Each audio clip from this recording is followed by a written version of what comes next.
Sir recent గా కోకపేటలో భార్య భర్తను చంపింది సార్. సో ఇవి క్రమంగా జరుగుతూనే ఉన్నాయి సార్.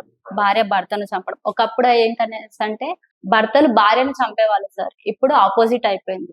సో గురువారం నైట్ వైఫ్ అండ్ హస్బెండ్ మధ్య చిన్న ఇష్యూ జరిగింది సార్. గొడవ జరిగింది. సో ఆ గొడవ జరగడానికి కారణము మరియు తలపైన చాలా బలంగా తను కత్తితో దాడి చేసింది సార్.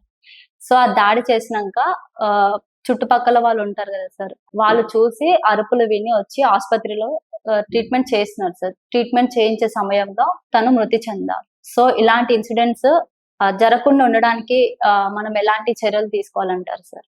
మధు, ఒక ఇన్సిడెంట్ చెప్పాలి అంటే ఐసోలేటెడ్ ఇన్సిడెంట్ లో ఆడవాళ్ళు క్యారెక్టరైజేషన్ చేయటం అనేది మనం అంత ఫాస్ట్ గా వెళ్ళకూడదగ్గ విషయం అయితే కాదు.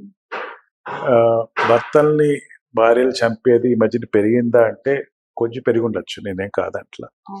మనకి రెగ్యులర్ గా మీరు ఇందాక చెప్పారు, భార్యలు భర్తను చంపడం కన్నా భర్త భార్యను చంపడం ఇదివరకు ఒకప్పుడు ఎక్కువ ఉండేది, ఇప్పుడు భర్తల్ని భార్య చంపేటువంటి రోజులు వచ్చినాయి అని చెప్పి.